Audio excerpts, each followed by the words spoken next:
आज जनसेवा दल की एक महत्वपूर्ण बैठक ग्राम रामनगर करतला एटा में हुई। बैठक में समाज के लोगों ने राष्ट्रीय संयोजक विनेश भैया के मिशन में पूर्ण समर्थन दिया। इस दौरान वक्ताओं ने कहा कि सत्ता में हिस्सेदारी की जो मुहिम विनेश भैया ने चलाई है, स्वतंत्रता के बाद से शोषितों वंचितों को उनके अधिकार दिलाने के लिए हम उस मुहिम में निश्चित तौर पर सफलता प्राप्त करेंगे।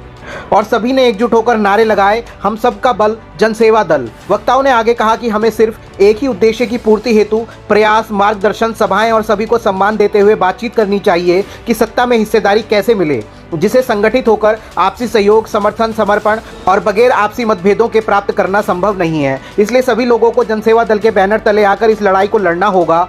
उन्होंने कहा, अगर हम सभी इस क्षेत्र में विनेश भैया के मार्गदर्शन और सार्थक प्रयासों से सफलता प्राप्त कर लेते हैं तो समृद्धि, यश, प्रतिष्ठा, सम्मान, आरक्षण और आने वाली पीढ़ी के लिए सम्मानित जीवन, अपने समाज के लिए संवैधानिक अधिकार स्वतः ही मिलने की संभावना बन जाएगी। इसलिए हम सभी को संस्थापक संयोजक विनेश भैया द्वारा जिस विजन के साथ जनसेवा दल का गठन किया गया है, इसको व्यर्थ आपस में गलत टीका टिप्पणी न करके और आपसी मतभेदों को भुलाकर एकजुट होकर समाज हित में निस्वार्थ सेवा भाव से पूरा करने का प्रयास करना चाहिए। यही हमारे और हमारे आने वाली पीढ़ियों के लिए अच्छा रहेगा। हम सभी को तन मन धन से मेहनत करने की जरूरत है। इस दौरान सभी ने एकजुट होकर अपील करते हुए कहा कि आओ हम सब मिलकर अपने सपनों को पूरा करने के लिए विनेश भैया के साथ कंधे से कंधा मिलाकर इस विजन पर जुट जाएं और सफलता प्राप्त करने हेतु सभी स्वजनों, मित्रों, सहयोगियों, रिश्तेदारों को संगठित करके तन मन धन से निस्वार्थ सेवा भाव से कार्य करने हेतु दृढ़ संकल्प लें और संपादक जी के साथ समाज के लोगों को संगठित करने में सहयोगी बने। बैठक में श्री भोलाराम सविता, मंतोष सविता, धीरेश राजौरिया, प्रवीण कुमार, सुनील चित्तौड़िया आगरा, राजू सविता कासगंज, कैलाश सविता एटा, विवेक सविता एटा समेत तमाम लोगों ने अपने विचार रखे। एटा से विधान केसरी डिजिटल की खास रिपोर्ट।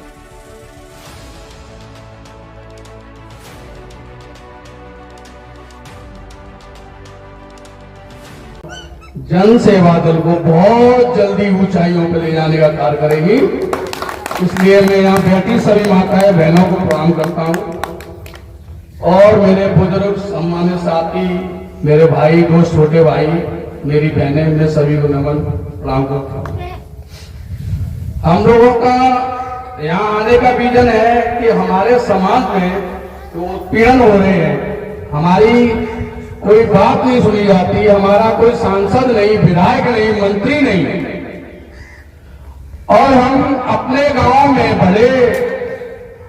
बड़े अच्छे विचारों के साथ रहते हैं, उसके बाद भी एक उपद्रवी आदमी आकर के हमारे ऊपर बदतमीजी करके चला जाता है और हम थाने तक जाते हैं और वहीं से मर जाते हैं। उसके पीछे का रीजन ये है कि हमारा आगे कोई नहीं है।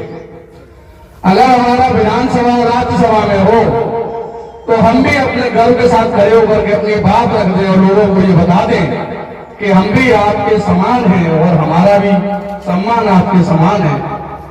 मगर ऐसा करने में फल इसलिए रह जाते हैं कि हमारे लोग दूसरों की बात ज्यादा करते हैं और अपनी बातें कम करते हैं। तो मेरा यहाँ बैठे तमाम जितने लोग आए हुए दूर दराज से और इस गांव की माताओं बहनों से मेरा निवेदन है कि आप जब भी कहीं आपको मौका मिलता है और बोलना है तो ज्यादा से ज्यादा अपने जन सेवा दल पे बोले। और वो इसलिए कि जब बहुजन समाज पार्टी आई थी तो गांव गांव में जाटों ने बहुत अत्याचार सहे और उन्होंने अत्याचार सहने के बाद में सत्ता में आए और अपने अधिकार के लिए एक एक्ट बनाया, जिस एक्ट के तहत अच्छे अच्छे गुंडा उनको सलाम करने लगे। इसलिए आप सभी माताओं को, बहनों को, भाइयों को बता देना चाहता हूं, अगर आप इस जन सेवा दल के रास्ते पर चल करके अगर कोई अधिकार ले सकते हो तो ले सकते हो, बाकी इसके आगे कोई मुझे लगता नहीं कि ऐसा कोई रास्ता आपको दोबारा मिलेगा और ना ही कोई पार्टी ऐसी बनेगी।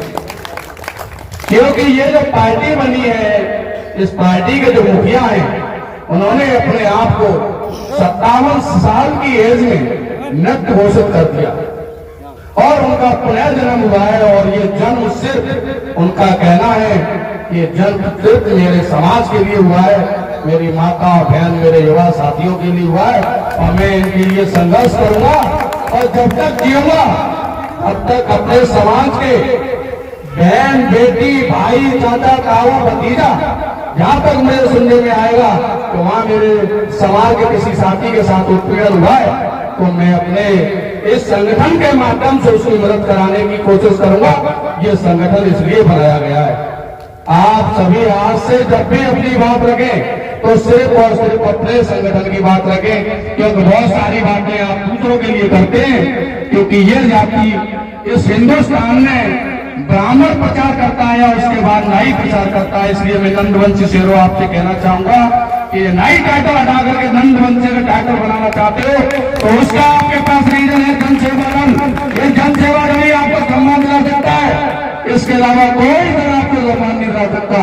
आप किसी की गुलामी करने जाएंगे वो आपको तब मंच पे मन बिठाएगा जब आपके पीछे 100 लोग होंगे, और जिस दिन उसे पता चल गया आपका समाज में कोई क्रेज नहीं है, आपसे वो पद भी छीन लेगा, लात मार के बाहर भी निकाल देगा। मगर ये दल आपका रहेगा। अगर आपको इस दल से अधिकार भी दिया जाएगा तो आप गर्व के साथ कहेंगे कि ये सब जो मेरा ये दल चल रहा है, जनसेवा दल चल रहा है, ये मेरा है, मेरे भाई का, मेरे बाप का, मेरे चाचा का। जब तक आप जिंदा रहेंगे ये कह के रहेंगे।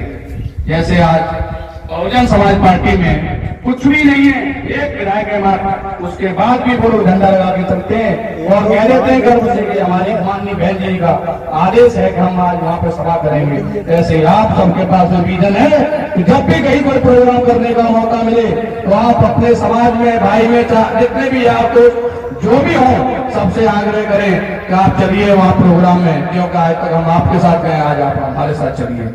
आज हमारे समाज का मामला है, इसलिए आपको चलना पड़ेगा। मेरा सभी से यही निवेदन है कि अपने जन सेवा दल को मजबूत करने के लिए ज्यादा से ज्यादा इसका प्रचार प्रसार रखें। प्रचार प्रसार ही हमारी पार्टी है, और जब प्रचार प्रसार होने लग जाएगा तो हमारे लोग जागरूक हो जाएंगे, और जागरूक हो जाएंगे तो हम कहीं ना कहीं सत्ता में भागीदारी पा जाएंगे, हमारे भी विधायक, सांसद, मंत्री होंगे। लखनऊ में एक मोची है, मोची जूता सिलते हैं, और उन्होंने कुछ पंक्तियां लिखी थी। हमारे माननीय एमएलसी साहब रामचंद्र प्रधान जी, बड़े भाई ने एक बार हमारे आगरा में कही थी, और वो पंक्तियां शायद मुझे आज से 5 साल पहले सुनी थी, याद है। जितनी याद है मैं उतनी अपने सबके बीच में रखूंगा। उन्होंने कहा था, भारत के जर्रे जर्रे में अपना अपना हिस्सा है, बुला बुला कर कोई देगा, इस धोखे में मत रहना। कहा किसी ने तेरे हाथों में धन दौलत की रेखा है, चप्पल फाड़ के धन बरसेगा, इस धोखे में मत रहना। बाबा साहब ने संविधान लिख दिया, उसकी जिम्मेदारी थी, वो लिख के चले गए। अब उसे बचाना हम सबकी जिम्मेदारी है। ये सबको जानना है कि संविधान को बदलने के लिए अभी हमारे जो सत्ता पक्ष में बैठे लोग हैं, उन्होंने बहुत कोशिश की।